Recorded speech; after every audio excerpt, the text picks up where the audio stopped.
there everyone, and welcome to Napoleon Total War 3. So before I go ahead and start my campaign, I wanted to do an historical battle, which I actually did while I was still sort of sick, or I didn't feel my voice was up to actually do the recording because I was coughing and sneezing and so forth, and that would not have been a nice video to record. So anyways, this is done from a replay, and it's Sweden versus the Russians, and I usually like to go ahead and put an historical twist to it, as per my battle series. And for those who know my battle series, they know that know the premise of it. But since some random might come onto this and not entirely sure what's going on, it's not really a recreation of the historical battle. What I take is a battlefield that is close enough, because not always you're gonna be able to get a custom-made battlefield for the said historical battle, and then I take the army roster as close to it as possible, and then we just slug out the battle, really, or fight each other as we would have done. Usually there's maybe some sort of historical, like, special rules. In this case is the fact that even though it's set to deathmatch, I am defending my side of the river and the Russians are supposed to go through me. So what battle is this then? Well, you've probably already seen from the title of this that it's the Battle of Oravais, which is during the Finnish war, which is really kind of a sideshow in the bigger picture of the Napoleonic Wars, but it's a big deal out of a Swedish perspective, because Sweden lose 1/3 of its territory in this war, and it's kind of disastrous enough that the king gets deposed and gets replaced by Napoleon's probably least favorite marshal. With that said, what is there else to say? Yes, before we go ahead and maybe go into more details and stuff, I should say that at this point what we have is Cryptex playing the Russians, which is attacking from up over here. So here is his general. I should say, as I said, I tried to, as much as possible, take an army that is close to what they would have actually been on the field. And for the Swedish side, that was quite easy, because a lot of these units actually turned up in the sort of battle roster. So, say, let's see, I know the Savonlax Jaegers are here somewhere. The general, so my general, because the actual general on the field was Karl Johan Adelkrautz. He doesn't actually have a normal, like, general troop. Instead, he's part of this infantry unit. So that's why I don't have a normal general. But this was the actual general on the field.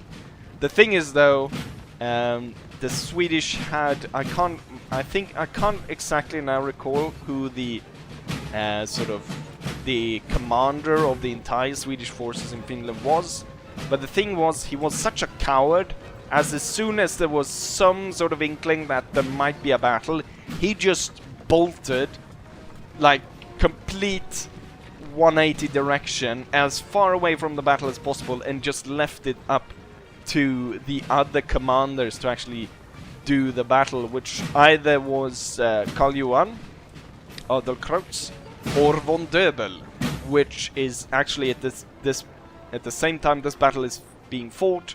I think it would be somewhere up here. He's actually fighting another battle and he's winning.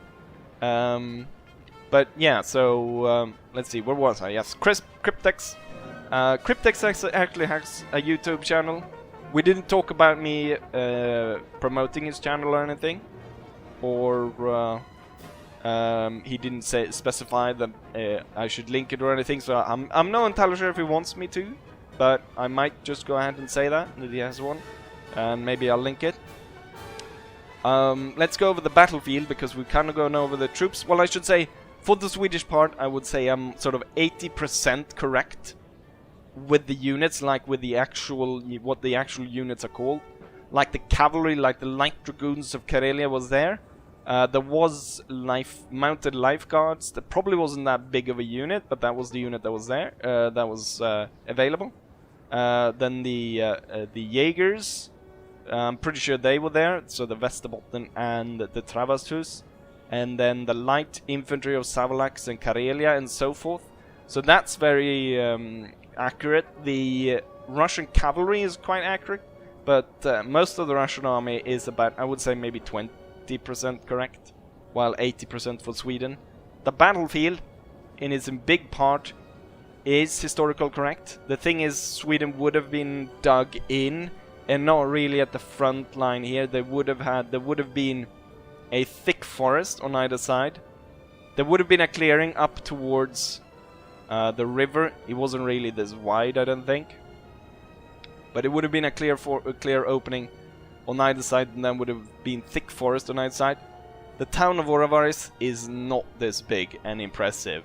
It would have been really just the run-of-the-mill shitty peasant village, really. So it wouldn't be nowhere close to this. So that's sort of, but in the big picture, it is accurate in that. So what you would want different is, I know there was more of a height on this side, where I think the sort of headquarters were of the Swedish, sort of a high ground over here, and then the road wouldn't actually have gone this way through here. It would have actually gone more along up here to an area which were called Lillträsk, which would have been little swamp, where the first part of the battle actually took place, with a sort of smaller guard post fighting the Russians. So let's put in what is happening. Why are the Swedish and the Russian army fighting over here? So this, I mean, there was so many things that went wrong in this war for Sweden, that it sort of turned into, obviously, if it turns into a disaster enough that you lost 1/3 of your country's size, it's kind of a disaster war. So at this point the Swedish army is retreating, and finally Adalkrauts decides that this is a really good spot to defend. The Russians, they're right on my heels. I intend to stop, punch them in the face, give them a bloody nose, and hopefully give me a bit of breathing space to actually organize my troops and, you know, possibly sort of regain momentum in going on the offensive against the Russians. So that was sort of the plan. The reason why Sweden was retreating was really from the start of the war. The Swedes realized that there wasn't really going to be able to defend Finland to like 100%, because at the time Sweden and Portugal were the two nations in Europe that was still sort of breaking the continental system that Napoleon had set in place, and so Napoleon was looking to force Sweden and Portugal to stop the trade. I mean, obviously the Russians didn't. They sort of went along with the continental system for a while, but they're Russians, so they don't really give a shit, do they? But Sweden was, I mean, the Swedish king really saw Napoleon as the devil incarnate, so he really hated him. So he wasn't going to do anything Napoleon wanted, and we were part in more or less every coalition against Napoleon. But that's I can't remember which coalition it is, but there's a peace in between the coalition nations and Napoleon, and in this you had the meeting of the emperors.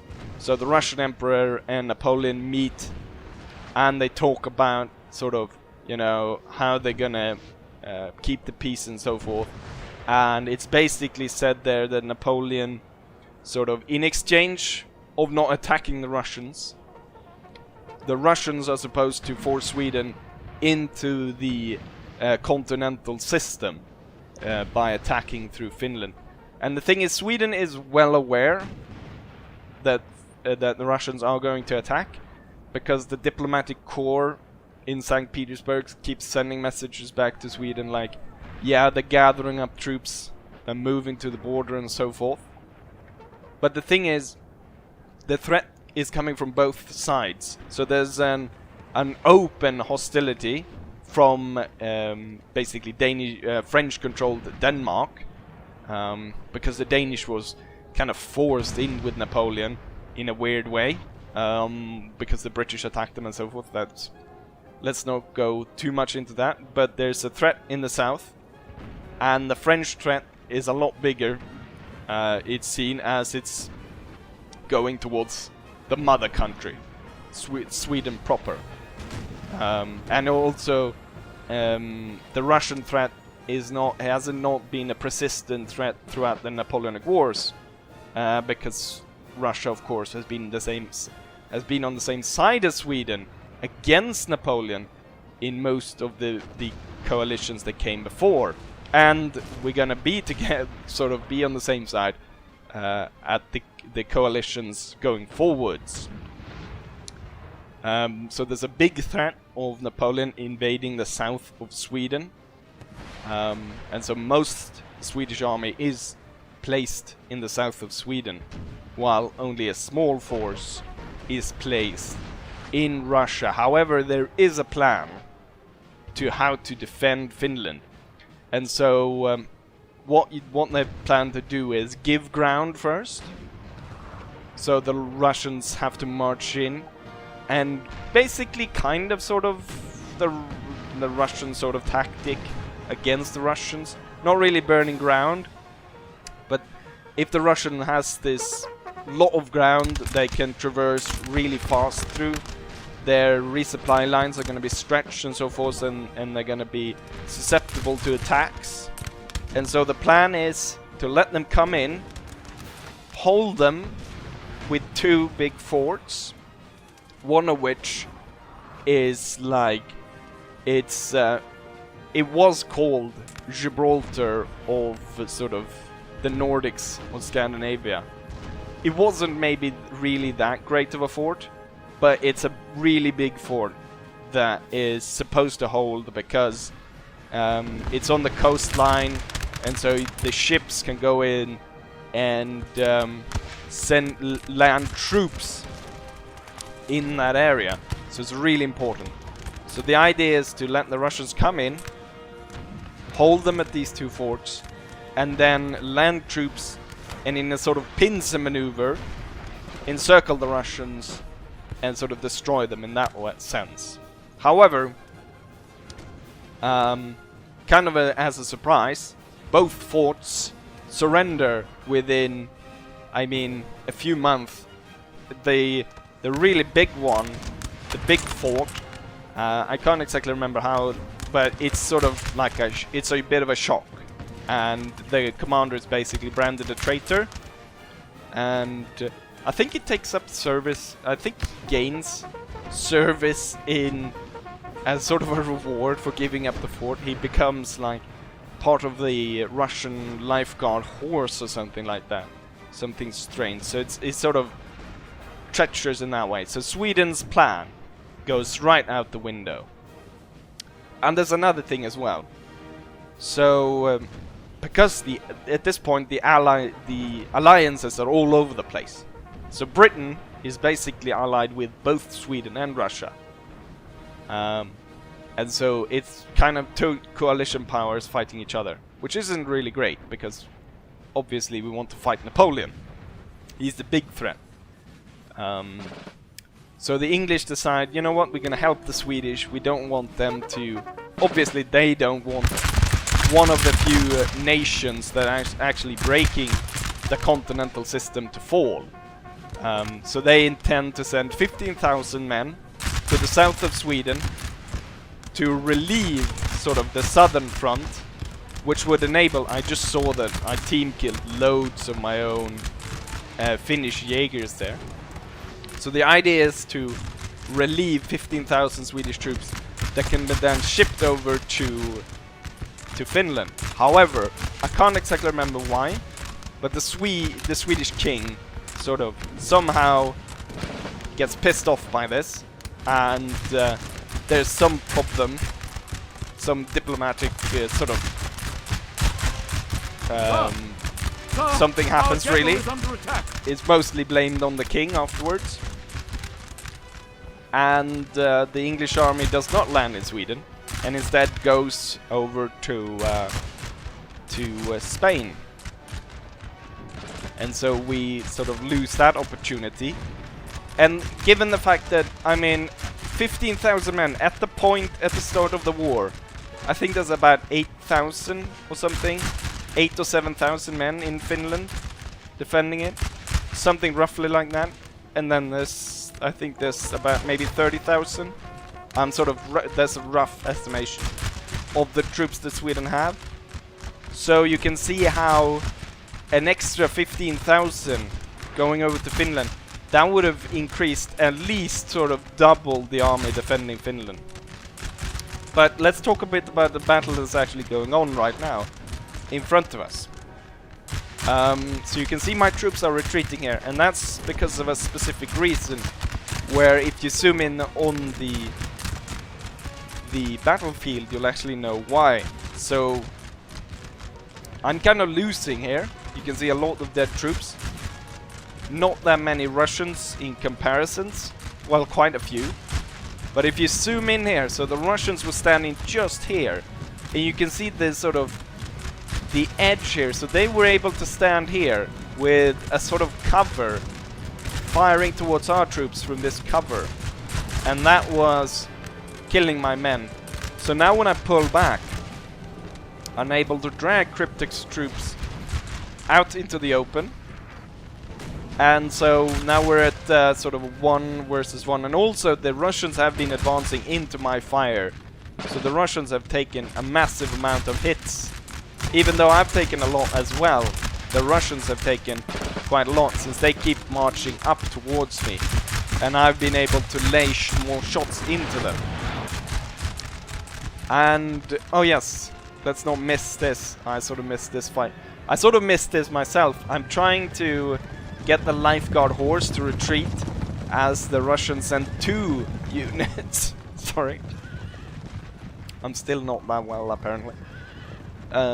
So they send 2 of the units, but the thing is, the lifeguarded horse is a really strong unit. So even though I've told the lifeguard to retreat, they actually managed to beat both these 2 Russian units. And that's because these 2, as I said, the Russian has an advantage in number of cavalry units, so they have 3. But I have the advantage in that I have the only heavy cavalry unit on the field, compared with the Russians, which have 3 light cavalry units. So even though if he would have been able to smash the lifeguard, that would have been a major victory for the Russians. However, they were not. And sort of, yeah. At the same time as that is happening, you can see that the Russian attack is now faltering. The Russians have lost a lot of men. And you can see the troops falling back all over the place. Cannon and so forth. The Russians did make an attempt at an attack over here. Didn't go too well. I'm counterattacking. And I'm sending in my light dragoons to deal with this Jaeger unit. The Jaeger units were quite able to get really accurate sort of account of what Russian Jaegers were at the battle. And at this point you can see more or less the entire Russian attack is falling apart, all of them, but at this point 2 units are in full retreat. And we're gonna see a bayonet attack going in here. The Jaegers are splitting off. So I think what happened is the Russians are actually gonna initiate and bayonet attack, but it's gonna fail because you can see They don't have that much morale. I'm gonna counterattack. And we're gonna make sure that this Russian unit does not come back. So this is quite historically accurate in terms of what actually happened.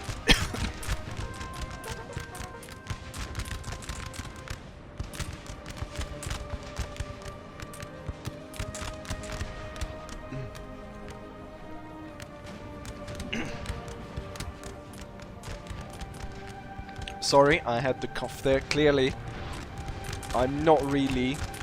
my throat isn't really well enough for me to do full videos. Might even hear it now in my voice. So anyways, this is quite accurate to what actually happened during the actual battle.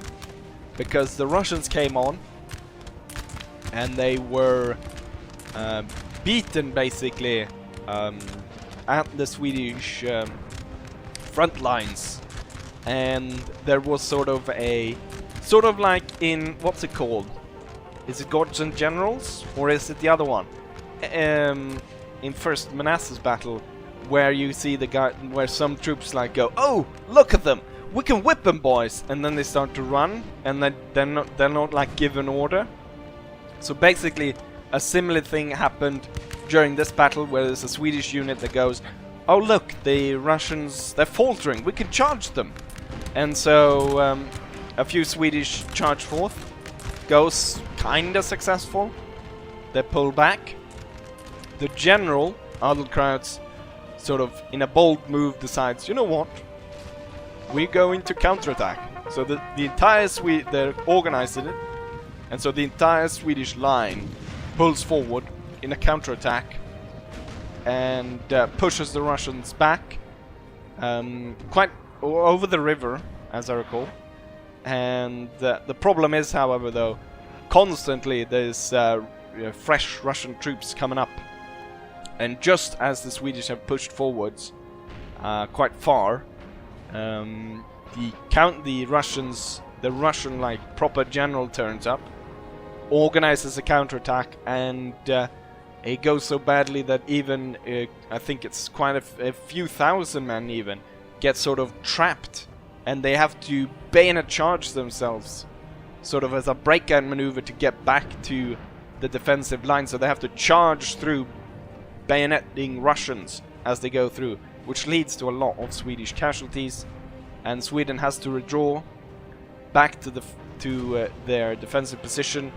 The battle drags on. Eventually the Russians basically, oh, not the Russians, the Swedish run out of ammo and they're forced to withdraw. The battle is over, it's won by the Russians, and Sweden has basically lost Finland at that point.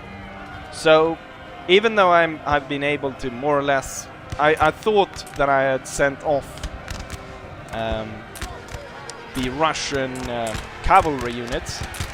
There was one Russian cavalry unit left, and this one has turned up and just wrecked my artillery, which gets absolutely killed.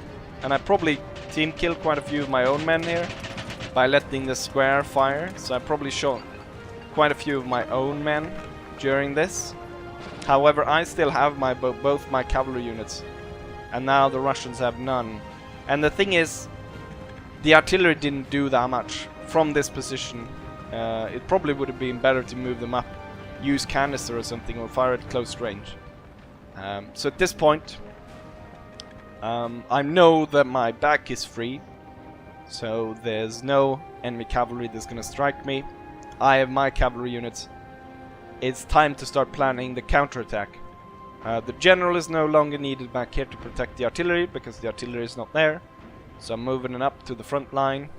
My units are quite battered, so if we look at the front line here, this one has lost, what, 60, 70, 80 men?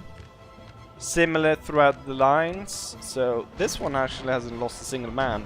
But I think these two were actually the ones that were stationed on my far left. And then I sent them up because I realized the Russians were just going to attack on this side of the bridge. So quite a few casualties on some. This unit has lost half its men, and so forth. The thing though, the Russians have lost a lot on their units as well. So 100 men and so forth. So it looked at this point like the Russians were gonna counterattack again, but I think they will be pulling back pretty soon here, as I'm sending troops to flank them at this point. There might be some gun battle going back and forth across the river here.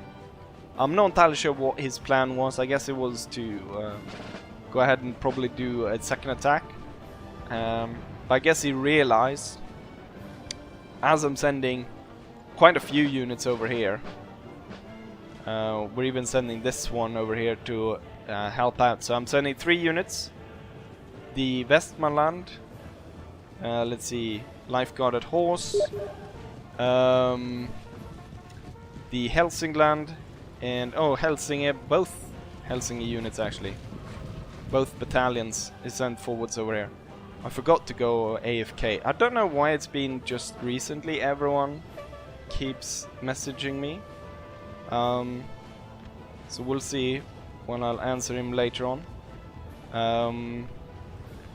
So we're not really ready just yet, because what I want to do is I want to try to break this side, or I'm worried about obviously attacking across here, coming into canister and shit, would destroy my attack. So I'm trying to break them up here. The Russians are sending forward some troops. I'll send up this one, so his troops will be firing this one, while I have a proper line firing back at them. So that will not go well for them. At the same time, I'm trying to outflank the Russian army through over here. At this point, I'm not sure. I mean, I was able to beat the light cavalry units over here, but it wasn't like I thought. Maybe since the Lancers came back, maybe the Russian Hussars would come back, or maybe it was the Russian Hussars. He has 1 unit somewhere here, I think, a smaller unit, or maybe it's the general. So right here, I'm able to inflict quite a bit of damage. His plan here isn't really gonna work, because, well, he's attacking on the right side while he's getting outflanked on his left. Or I'm outflanking him on my left while he's attacking on my right. So it's not really gonna work that well, even though he has more troops coming on here towards my men. And we will be able to hold here. We'll see these troops falter and they'll retreat back across the river. At the same time, we're gonna be able to set up, draw a line here, move forwards, and then send forwards both lines. Not simultaneously, because I actually send forwards. I start over at the flank, so I start firing over at the flank. My thing was kind of doing what I did in Imperial Destroyer, is to hold my fire, move through the enemy's first volley, and then fire at close range. Didn't work that well, because my units were at breaking point, but we'll get to that once that happens. So my front line is holding. My general is coming up, and so he has an aura that's gonna support my men, make sure they hold against this Russian attack. The thing is, it's kind of accurate because I don't have more or less any reserves, and the Swedish didn't really have that either. It was just one sort of line going through. And so my only reserve here, in case the Russians is able to break through somewhere here, is my general unit, and then this one Jaeger unit. So just looking at the numbers here, I mean, we can see really thick formations of Russians coming forwards there. I think he was gonna maybe bayonet charge here, but he's only sending one unit, and he's gonna come against the full force of this infantry as well as the Jaegers pull back. and they're very tired, charging over a frozen river. It's not really going to go that well. And that's going to be really the beginning of the end of his second attempt at breaking my front line. So it's going to force him back, and soon we will see all of these guys retreating back as well. And at this point, this line here is getting flank fired. So these Jaegers, Savonlax Jaegers, which was during the war did a really excellent job. It was one of those units that was operating in Finland that was able to move around and inflict quite a bit of damage on the Russians in the northern parts of Finland. So here we go. He's starting to pull back his men. He's not really pulling them back. Well, yeah, there we go. So he didn't pull them back all at the same time, which sort of left part of his units exposed to more fire. At the same time, I'm advancing here, so my plan was sort of that Swedish tactic of moving forwards. Realized that wasn't really working, but I was hoping that it was gonna pay off, because the Russians had fired their volley, their sort of first starting of volley, at maximum range, while I'm gonna fire it at close range. So I was hoping that was gonna work well. I'm not entirely sure it did though, because the center unit is the one that's almost gonna break. I'm able to inflict quite a bit of damage on the Russians. They have very thick formations, but it's gonna take its toll on my units, and so I sort of have to go ahead and enact my plan earlier than I would have hoped by sending in the lifeguard through here, which we're gonna see soon. But at this point, I realize I have the upper ground, or the upper hand, I should say, not the upper ground. So I'm sending all my men forwards, and you can see it's not a really good position that he's that he finds himself in, where there's overlapping firing going on, and he's placed a Jaeger unit on the flank here, so that can't form square, and if it falters and retreats, it's obviously gonna attract more sort of bad, bad morale throughout it. He is, however, set up his battery here, so he will inflict some damage. But we can see here now, this entire side just breaks more or less instantly together with my bayonet charge of the infantry. So it's time to send more or less every troop forwards, and you know, it's basically game over for the Russians at this point. It's such disarray going through, as his entire right flank has just collapsed. And at the same time, we charge over on this side. The light dragoons have swung around, attacking the Russian battery from the back, while my infantry attack from the front, actually led by the Jaegers. The general is killed during the melee somewhere in the center, and so now the battle is really over for the Russians.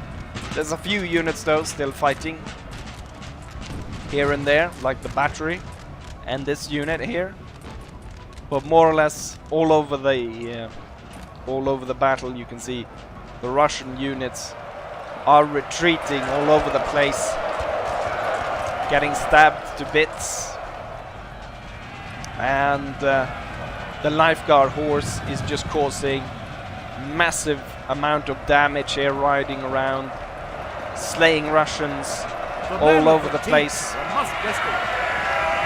So at this point it doesn't really matter that the lifeguard horse unit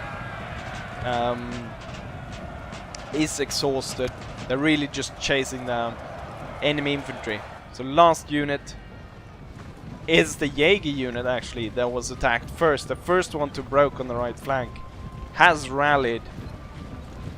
But given the fact that they're the only Russian unit left on the field, means that they're gonna break before the Swedish army manage to get to them. So they can see there in the horizon the lifeguard horse is riding around, slaying Russians as they retreat. And you can see a big unit of Russians retreating over there. So anytime now, this unit is going to go ahead and retreat. As I recall, yeah, they weren't able to fire a single shot. And we can see the Swedish army is sort of relining up here, and boom, there we go. So, yeah, the advantage wasn't as great, so I think I actually sent him the wrong thing, or I might have removed some troops, because he should have outnumbered me. I sort of calculated that he would have outnumbered me, but by at least 500 men more. So I'm not entirely sure how I calculated that wrong, but it's only, as we can see here, only about 1,000 men, or no, about 500, not even really that. And then we can see the losses here on both sides, so quite a few team kills on both sides, as we can see. He kills about 1,000 of my men, while I lose 1,200, so there's about 250 men that I team kill. And we see a similar thing on the Russian side, where he loses 3,000 men, but I kill about... basically the team kill is actually quite similar, 250 men on either side here. And the highest kills for mine is the lifeguard, but that's... I think a lot of it is during the end phase, with them just riding around and riding down a lot of Russians.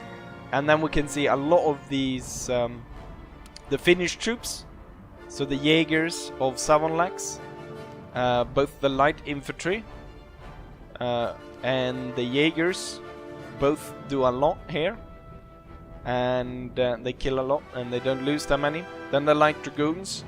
So in looking at the battle, artillery didn't really do that much. This one only kills 8, while the other piece kills 66. So the artillery wasn't really that important. What was important was cavalry, which is a really important part of Napoleonic Wars battle, or like in this game, or total war battles I should say. Cavalry is really important to win the cavalry battle, because you keep the mobility and you have the opportunity of quickly moving troops around and striking the enemy in the back.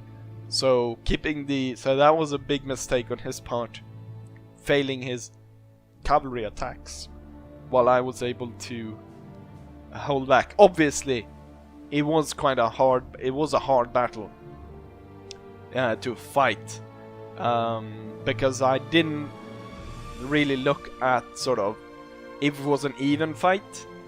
In terms of, I was looking at the number of troops, the trying to match it in terms of what troops actually took part. I'm not entirely sure if I should say here that the Swedish army, I think there's only one Swedish army, so I'm using the Swedish army, and the Russian army is the 1808 army, which I think actually by the point system they use in Napoleon Total War 3 is actually the Russians outrank. But the thing is, the Russians at this battlefield, obviously, they don't have the best. The Russians don't send the best people. They didn't have, like I did, like a lifeguard horse unit, or like a lot of the Swedish army here consists of Jaeger units. There's a lot of these Jaeger units, and we can see they're paid off. That the light infantry on my side really did a lot. It's kind of interesting, because most of these troops, a lot of these troops up here are Finnish troops. So the Savonlax, the Karelian, and the Österbotten, a lot of Finnish, and then the Lifeguard of Horse is probably mostly Swedish, but could be Finnish there in that unit as well. I'm not entirely sure how they recruited. So really cool battle. Hopefully I'll do more of this. And as to answer someone's comment about sending in replays for me to sort of comment over, I have tried that in the past. No one actually sent me any replays then, but since someone actually asked at this point, yes, I would be interested, but I wouldn't be interested in battles that sort of super random battles where you have like Spain, Prussia, and England going against the Ottoman Empire, Russia, and whatnot, America, or something like that. I would be more interested in sort of, if there was maybe not really, it doesn't have to be historical battles, but maybe there are scenarios in this, so something like that possibly. And then it shouldn't just be, oh, I played this battle, maybe you can comment over it. What I would really like is sort of, if there's something really like, you know, you're able to hide troops in a forest and surprise the enemy and it cause like a massive rout on the enemy. Or what I like, the thing that I probably like the most would be if you have a battle, you're losing in the start of it, but you're able to turn it around to a victory. Sorry. And you're able to turn your battle around and turn it into victory. Those are, of course, the best battles, I think. So if you have something, or just an interesting battle or whatever, then yes, you can send it in per my email, which is my YouTube email. It's linked like the contact email, whatever. It's linked on my channel. So if you're if you're not entirely brain dead, you should be able to find it. You can send it in there. Not gonna promise that I'm gonna look it over, and also type kind of a description, sort of, this is what happens during the battle, this is sort of the interesting point. I'll take a look at it, I'll comment over it, possibly, and I'll possibly like post it and so forth. It depends obviously how many are sent in and so forth. But I think that's an interesting idea. And yes, comment on the last part, which is someone asked on a Discord server. I'm thinking about it. The only thing that the thing which I haven't done it before, maybe I've said this before, but it's because I didn't feel I was going to be active. But hopefully I'll be able to set up some sort of like that, and we can play battles in, well, not only Total War, but you know, this could lead to a sort of clan-ish stuff for War of Rights, other stuff like setting up squads for Postscriptum and stuff like that. So we'll get like maybe a little bit of Lord John gaming community going. Anyways, talked on for quite long enough, so hopefully you guys enjoyed this video, and hopefully I'll see you guys for the next one. Bye!